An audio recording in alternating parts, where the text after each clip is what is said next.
وذكر فإن الذكرى تنفع المؤمنين.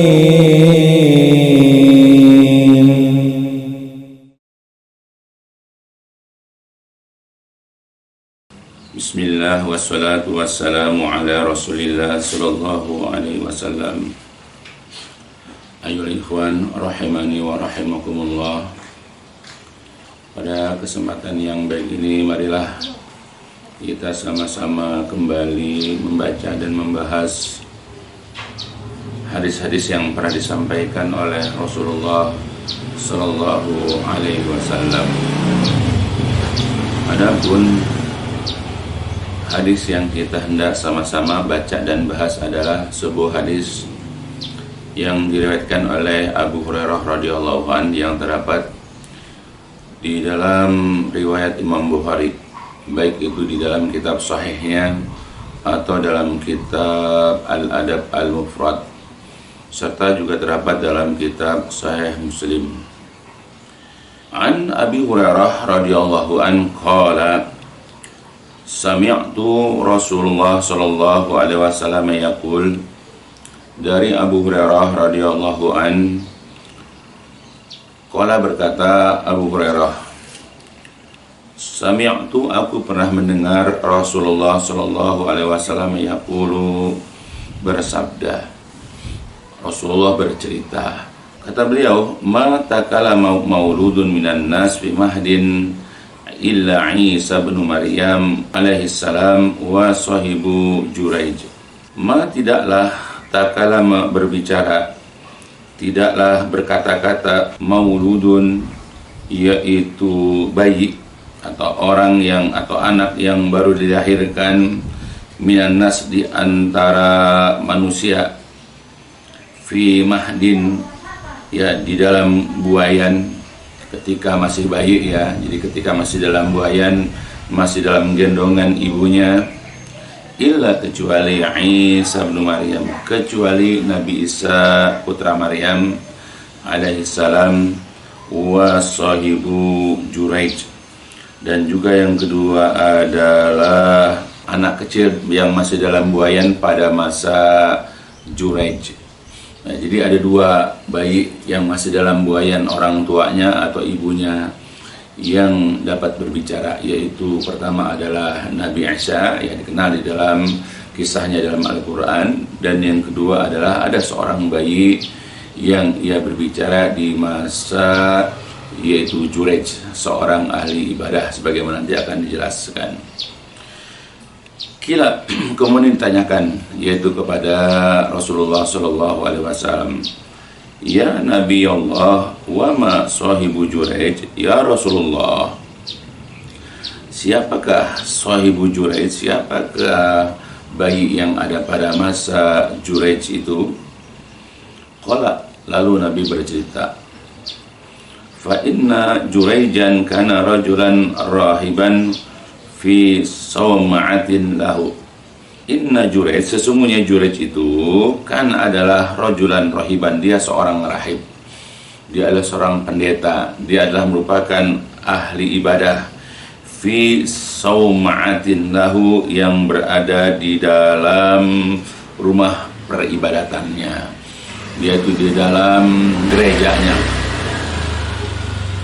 Wa kana, dan juga kana ada ra'i baqarin ya'wi ila asfali sawma'atihi, dan juga terdapat seorang penggembala sapi ya, jadi di dekat tempat peribadatan Juraij ini juga ada seorang penggembala sapi, ya'wi, yang suka menggembalakan sapinya itu ila asfali, ke lereng gunung, ke tempat yang rendah dari saumatihi, dari tempat peribadatan si Juraij ya. Jadi ada seorang penggembala sapi yang suka menggembalakan sapinya di bawah lereng gunung atau di bawah ya tempat peribadatan Juraij tersebut. Wa kanat imra'atun, dan juga terdapat seorang wanita min ahlil qaryah, dari sebuah penduduk desa, takhtalifu, ya menemui ya atau menjumpai untuk berbuat maksiat ila ra'i kepada penggembala tersebut. Ya, jadi di situ juga ada seorang wanita yang kurang baik ya kehidupannya, yaitu dia adalah seorang wanita pelacur. Dia mendatangi penggembala sapi itu untuk mengajak berbuat maksiat, ya, untuk berbuat mesum kepada penggembala tersebut. Fa'atat ummuhu yauman, maka pada suatu hari ibunya Juraij itu datang menemui Juraij. Faqalat, lalu dia berkata, ya Juraij, wahai Juraij, wahwa, sedangkan ketika ibunya itu datang ke tempat Juraij dan memanggil Juraij, wahwa yusolli, dia dalam keadaan atau dia sedang mengerjakan sholat, yaitu sholat sunnah. Faqala fi nafsihi, lalu Juraij berkata di dalam hatinya, wa huwa yusolli, sedangkan dia ketika itu sedang sholat, ummi wa sholati, aku ini memenuhi panggilan ibuku atau aku meneruskan sholatku. Ya, jadi ketika dia mendengar suara ibunya memanggil, ya dia itu dalam kebimbangan, apakah dia memenuhi panggilan ibunya berhenti sholat atau dia terusin sholat dan dia tidak menjawab panggilan ibunya. Faro'a ayu siro sholatahu, lalu kemudian ternyata dia lebih mengutamakan sholatnya. Ya, jadi ternyata Juraij melanjutkan sholatnya dan dia tidak menjawab, tidak memenuhi panggilan ibunya. Summa sorokhat ya bihisaniyah, lalu kemudian yaitu ibunya itu memanggil atau berteriak pada kali yang kedua. Lalu kemudian faqala fi nafsihi, ya Juraij berkata di dalam hatinya, di dalam dirinya, ummi wa sholati, apakah aku ini memenuhi panggilan ibuku atau melanjutkan sholatku. Faro'a ayu siro sholatahu, tetapi dia ternyata Juraij lebih mengutamakan, lebih mendahulukan sholatnya dan dia mengabaikan atau tidak menjawab panggilan daripada ibunya.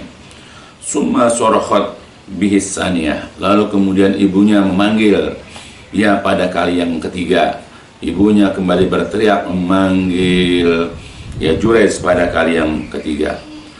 Faqala, maka berkata lagi Juraij di dalam hatinya, ummi wa sholati, apakah aku memenuhi panggilan ibuku dengan menghentikan sholatku atau aku meneruskan sholatku dengan tidak memenuhi panggilan ibuku. Faro'a ayu siro sholatahu, tetapi kemudian Juraij lebih mengutamakan sholatnya, dia tidak memenuhi panggilan ibunya. Falam alam yujibha, maka ketika ternyata Juraij ini tidak memenuhi atau tidak menjawab panggilan ibunya, qalat, berkata ibunya, la amataqallahu ya Juraij hatta tanzura fi wajhil mumisat summan sorofat. Kemudian ketika ibunya ini memanggil Juraij 3 kali, ya ternyata Juraij tidak menjawab panggilan ibunya, lalu ibunya pun ya berniat untuk pergi, ia meninggalkan Juraij. Tetapi kemudian dia berkata, mendoakan ya untuk anaknya itu, la amataqallah ya Juraij hatta tunzura fi wajhil mumisat, semoga Allah tidak mewafatkan, semoga Allah tidak mematikan wahai Juraij, sehingga engkau memandang wajah atau muka-muka yaitu para pelacur. Kemudian insorafat, ibunya pun pergi meninggalkan dirinya. Fa'utiyal malik bitil kalmarah waladat, kemudian fa'utiya, dihadapkanlah kepada al-malik, kepada raja atau penguasa tempat tersebut, bitil kalmarah, kemudian wanita ya perempuan tersebut yang berbuat maksiat kepada penggembala sapi tersebut, dia dihadapkan kepada raja ya penguasa tersebut, wadarat, di mana perempuan ini ia telah melahirkan, dia punya anak, dan ini karena merupakan aib, dihadapkanlah dia kepada raja untuk diberikan hukuman. Faqala, maka raja itu berkata, mimman, dari mana, ya maksudnya dari mana engkau mendapatkan anak ini, hasil dari siapa engkau berhubungan sehingga memiliki anak ini. Qalat, lalu kemudian wanita itu mengatakan, min Juraij, Ya, jadi aku mendapatkan anak ini hasil daripada Juraij. Ya, jadi dia memfitnah Juraij. Ya, padahal dia melakukannya itu dengan penggembala sapi. Kemudian qala, raja bertanya, Sohibu Sauma'ah, apakah Juraij ini dia adalah yang memiliki atau yang suka beribadah di tempat peribadatannya? Apakah Juraij ini yang tinggal di tempat peribadatannya itu?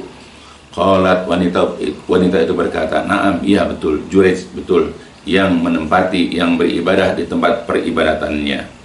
Qala, kemudian raja itu memerintahkan ya kepada tentaranya, kepada hulu balangnya, ihdimu sauma'atahu, hancurkanlah ya sauma'atah, tempat peribadatannya, ya biaraknya, gerejanya itu hancurkan. Waktu nibihi, dan nanti kemudian bawa Juraij itu ke hadapanku.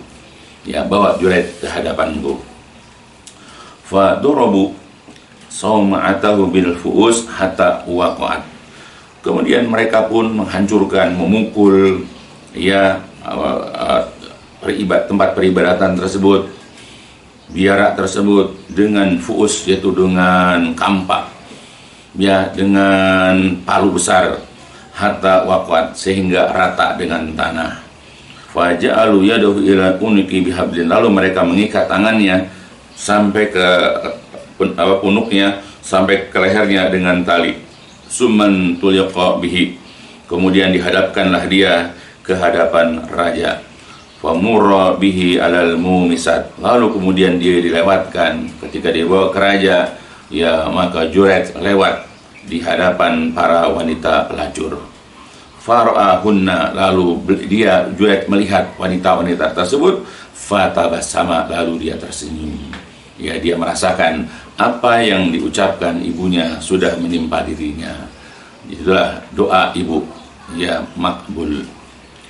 Wahunna yandurna ilaihi finnas, dan mereka pun memandang kepadanya, dan mereka pun wanita-wanita pelacur itu memandang kepada dirinya yang berada di antara manusia.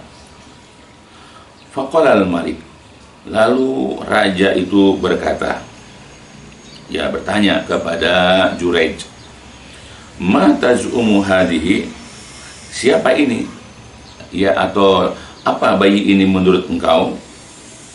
Qala, Juraij kembali bertanya, ma taz'umu, apa maksudmu hai raja? Ya, karena Juraij belum paham ya apa yang menyebabkan dia ditangkap, biaraknya itu dihancurkan, dia diikat di hadapan kepada raja. Sudah begitu juga ditanya tentang ya, siapa bayi yang ada di hadapannya tersebut. Qala, raja itu kembali bertanya, taz'umu anna waladaha minka, wanita ini, ya, perempuan ini menyangka bahwa anaknya ini hasil hubungan darimu, ya, karena melakukan hubungan ya denganmu sehingga dia punya anak. Kemudian qala, Juraij bertanya kepada wanita tersebut, anti tazumin, ya, apakah engkau berkata seperti itu? Apakah engkau menyangka seperti itu? Ya, kemudian qalat, berkata wanita itu, na'am, ya.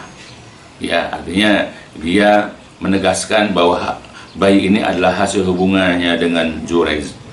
Kemudian qala, si Juraij bertanya kepada wanita tersebut, aina hadza shagir, ya, di mana bayi yang anak kecil itu? Mana bayi tersebut? Mana bayi hasil perbuatan tersebut? Qalu, mereka orang-orang yang berada di sekitarnya berkata, hada fi hijriha, ya, itu bayi itu ada di dalam pangkuannya, berada di pangkuan wanita tersebut. Fa'aqbala alaihi, lalu Juraij pun menghadap, dia memandang kepada bayi tersebut. Faqala, lalu Juraij bertanya kepada si bayi, man abuka, siapakah itu ayahmu, siapa bapakmu? Ya, kemudian yang qala, bayi itu menjawab, ra'il bakor, bapakku, ayahku itu adalah penggembala sapi. Ya, ini adalah ya mukjizat. Ya, sesuatu yang tidak mungkin terjadi, tapi kalau Allah kehendaki terjadinya, sebagaimana dikatakan oleh Rasulullah di dalam ucapan pertama beliau bahwa ya ada dua bayi yang dapat berbicara di masa kecil bayinya itu, yaitu Nabi Isa dan anak bayi yang ada pada masa Juraij. Karena jawaban itulah raja juga merasa kagum, merasa heran bayi itu bisa berbicara, dan dia akhirnya mengakui kesalahan dirinya karena menghancurkan biaraknya Juraij dan juga Juraij tangkap. Lalu kemudian qalal maliku, untuk menebus kesalahannya raja itu berkata, ana ja'alu sauma'ataka min dhahab, maukah kami jadikan biarakmu itu, tempat ibadahmu itu dari bahan emas? Apakah perlu kami membangun kembali rumah ibadahmu, biarakmu itu dengan bahan terbuat dari emas? Lalu qala Juraij menjawab, la, tidak perlu. Qala min fiddah, lalu raja itu berkata lagi, apakah dari perak biarakmu itu? Qala menjawab Juraij, tidak perlu juga, la, tidak perlu juga. Qala, maka berkata lagi raja, fama naj'aluha, lalu dari apa kami harus bangun kembali rumah ibadahmu? Kami harus bangun dari apa? Yaitu tempat ibadahmu atau biarakmu itu. Qala, Juraij mengatakan, rudduha kama kanat.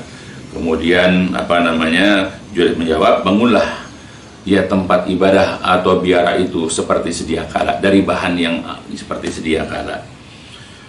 Qala, maka berkata raja itu, karena ketika itu raja melihat Juraij ini dalam kondisi tersenyum, maka kemudian raja bertanya, famal ladzi tabassamta, apa yang menyebabkan engkau tadi tersenyum? Qala, Juraij menjawab, amron araftuhu adrakatni da'watu ummi summa akhbaraha. Saya tersenyum karena suatu perkara yang telah aku ketahui, yaitu terkabulnya, terjadinya doa ibuku terhadap diriku. Kemudian Juraij pun menceritakan hal tersebut kepada mereka. Nah, di sini ada dalam kitab Sahih Al-Bukhari, dan kemudian Al-Adabnya Imam Al-Bukhari, dan juga yaitu dalam hadis riwayat Imam Muslim. Nah, cuma yang dibacakan ini adalah itu diriwayatkan oleh Imam Bukhari dalam kitab Al-Adab Al-Mufradnya. Nah, itulah kisah Juraij, dan ini juga sudah banyak dijumpai di dalam penjelasan ulama, dan ini berkenaan dengan anjuran berbakti kepada kedua orang tua, khususnya kepada ibu. Nah, itu. Nah, jadi berdasarkan kepada hadis ini dapat kita ambil banyak pelajaran. Banyak faedah yang kita bisa dapat raih daripada hadis ini. Yang pertama adalah berkenaan dengan Juraij ini. Hadis ini menunjukkan keutamaan orang yang berilmu dibanding dengan ahli ibadah. Seandainya Juraij seorang yang alim atau orang yang berilmu, maka tentu ia akan lebih memilih untuk menjawab panggilan ibunya dibanding melanjutkan sholat. Jadi ini pentingnya kita punya ilmu. Jadi kalau kita sedang sholat sunnah, lalu orang tua kita memanggil, ibu kita memanggil, maka selesaikan sholat, hentikan sholat, lalu kemudian jawab panggilan ibu. Kenapa? Karena memenuhi panggilan ibu itu hukumnya wajib. Patuh, berbuat baik kepada orang tua, khususnya kepada ibu, adalah hukumnya wajib. Dan sedangkan sholat ini adalah sholat sunnah, wajib didahulukan daripada yang sunnah. Nah, itulah keutamaan orang yang berilmu. Nah, sedangkan Juraij, karena dia mungkin ahli ibadah, dia tidak punya ilmu, dia kemudian melanjutkan sholatnya dan dia tidak memenuhi panggilan ibunya. Maka sebagai muslim, hendaklah kita terus belajar ilmu supaya kita bisa menempatkan sesuatu itu pada tempatnya. Dan juga dalam beberapa riwayat hadis juga, Rasulullah SAW sudah menunjukkan keutamaan orang yang berilmu dibandingkan dengan orang yang ahli ibadah. Sebagaimana akan datang nanti penjelasannya.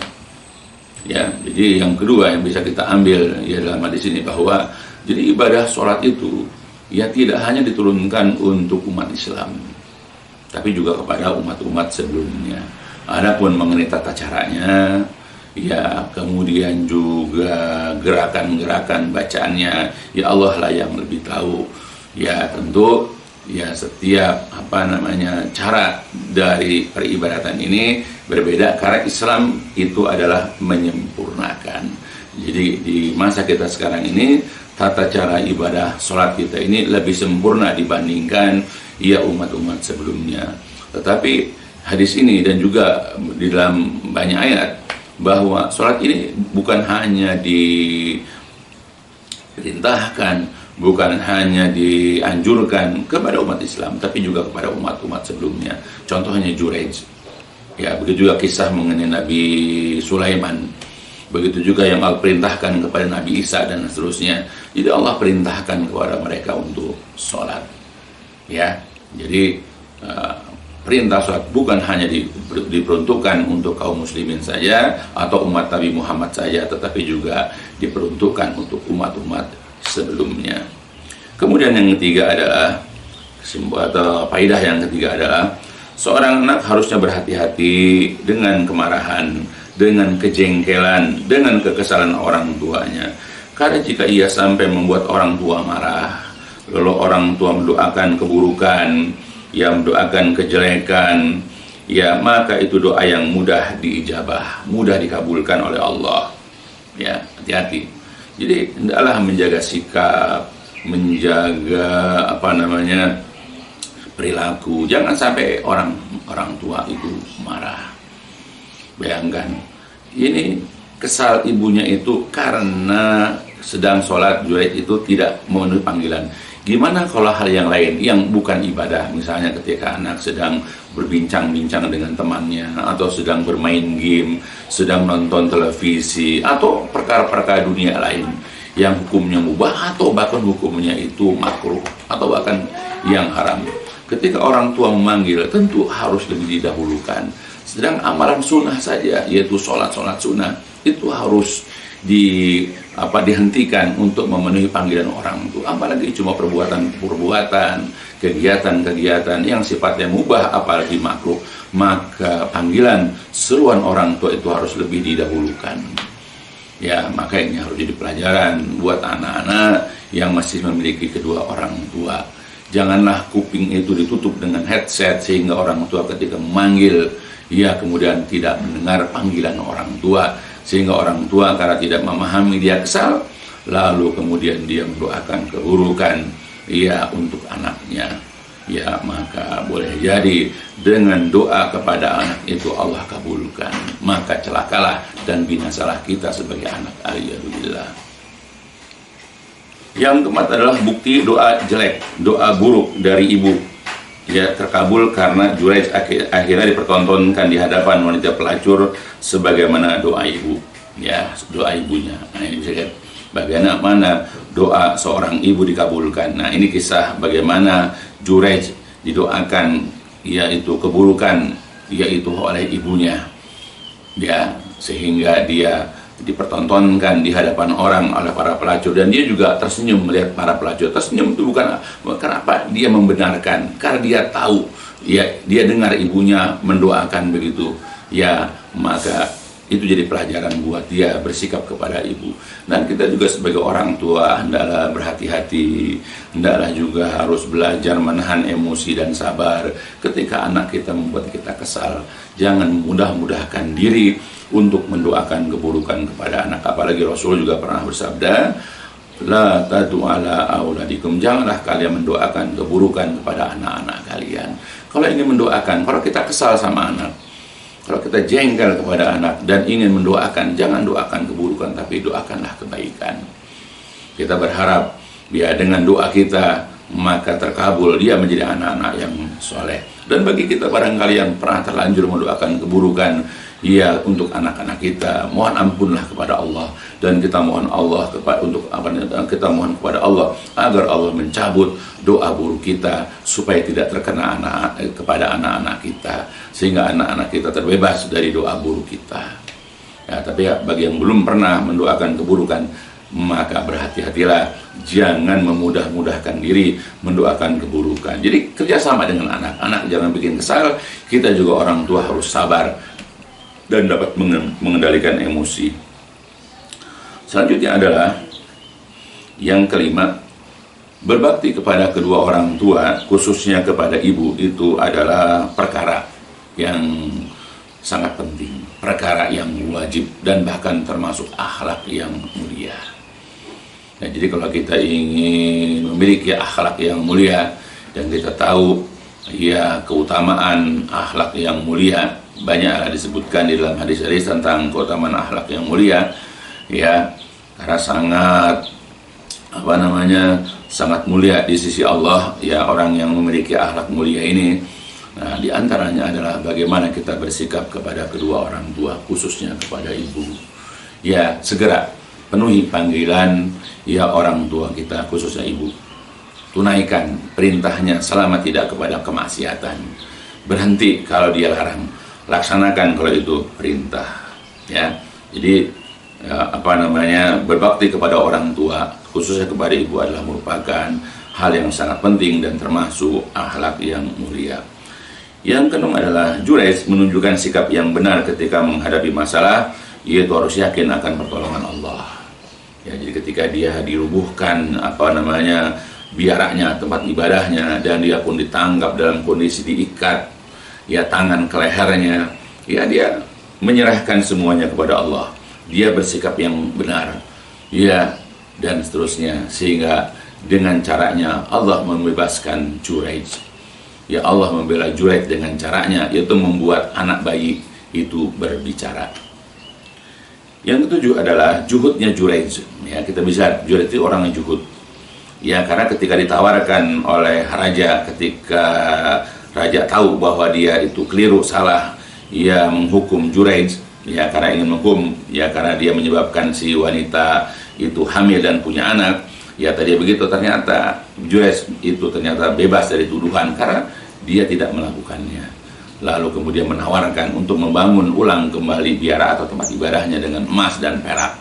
Tetapi Jurayj menolak. Ya. Dia hanya ingin biara atau tempat ibadahnya itu dibangun seperti sedia kala, dari bahan-bahan yang ya seperti di awalnya. Itulah juhudnya seorang ahli ibadah. Kemudian yang kedelapan, jadi umumnya ya orang itu ingat akan dosa, ingat akan kesalahan ya ketika musibah itu menimpa. Ya, seperti itu biasanya. Seperti kisah Jurayj itu. Ya, jadi dia ingat bahwa dia yang membuat ibunya jengkel, lalu mendoakan keburukan ketika musibah itu datang, ketika dia ditangkap oleh pasukan raja. Nah, baru dia ingat, apalagi melihat ternyata di situ ada wanita pelacur, dan dia ingat perkataan ibunya. Jadi umumnya kita begitu. Ya, orang tuh kalau kena musibah baru ingat kesalahannya, kekeliruannya. Nah, yang lebih parah lagi adalah ketika ada orang mendapatkan musibah atau kesusahan dan dia tidak tahu salahnya. Bahkan diingatkan pun dia tidak sadar-sadar juga. Nah, ini yang bahaya. Ya, tapi kalau kayak orang seperti Jurayj atau mudah-mudahan kita, ketika Allah timpakan kepada kita kesulitan atau kesusahan, lalu kita ingat dosa kita, kita segera ya bertaubat kepada Allah, kita mohon ampun kepada Allah, ya itulah umumnya kita seperti itu. Tapi yang berat itulah ketika Allah timpakan kepada kita musibah, kesusahan, dan kita enggak ngeh juga bahwa ini adalah hasil perbuatan dosa kita. Nah, ini yang parah. Ya, sampai mati tidak sadar bahwa dia sedang dihukum oleh Allah Jalla wa'ala. Ya, tapi kita umumnya ya, jadi orang ingat dia itu salah ketika musibah datang kepada orang, ya kepada kita. Yang kesembilan adalah berbakti kepada orang tua itu hukumnya adalah wajib. Ya, ingat tuh. Termasuk ya di sini adalah memenuhi panggilannya. Ya, jadi kalau dipanggil ya adalah wajib memenuhi. Jadi itulah. Jadi kita tidak boleh mengatakan tidak boleh menghardik, wala taqul huma uffin, jangan mengatakan wala tanharhuma, janganlah menghardik keduanya, wa qul lahuma qaulan karima, dan ucapkanlah kepada keduanya ucapan yang mulia. Begitupun kalau orang tua manggil, kita wajib, karena di antara bentuk berbakti kepada orang tua adalah kita segera memenuhi panggilan orang tua. Jangan menunda-nunda, bahkan ketika sedang sholat sunnah pun kita wajib. Ya, tapi kita juga sebagai orang tua barangkali jangan memanfaatkan ini ketika anak kita sedang sholat malam misalnya, atau sedang sholat sunnah misalnya. Ya janganlah kita mencari-cari. Ya kalau tahu anak kita sedang sholat, janganlah kita panggil, janganlah kita suruh. Kecuali kalau kita nggak tahu. Ya, maka kita sabar menunggu dia selesai sholat, baru kita panggil. Ya, tapi orang anak, yang penting adalah anak. Ketika dipanggil sama orang tua, segera tunaikan. Karena ia berbakti kepada orang tua itu hukumnya wajib, termasuk dalam memenuhi panggilan. Nah, sedangkan sholat sunat itu hukumnya artinya sunnah. Nah, yang sunnah itu berada di bawah yang wajib. Jadi sholat sunnah itu berada di bawah kepatuhan, ketundukan kepada orang tua, yaitu diantaranya adalah kepada ibu. Ya, nah, diharapkanlah kepada anak-anak untuk paham. Janganlah suka membuat orang tua kesal, marah, jengkel. Kalau dipanggil, ya apa, misalnya segera tunaikan. Ya jangan mengambil barang milik orang tua. Ya jangan memakai barang orang tua. Karena banyak anak-anak zaman sekarang, ya adabnya kurang. Ya mereka pakai gelas khusus orang tuanya atau piring khusus orang tuanya. Bahkan suka tidur di tempat pembaringan orang tua tanpa izin misalnya, atau yang lain-lainnya.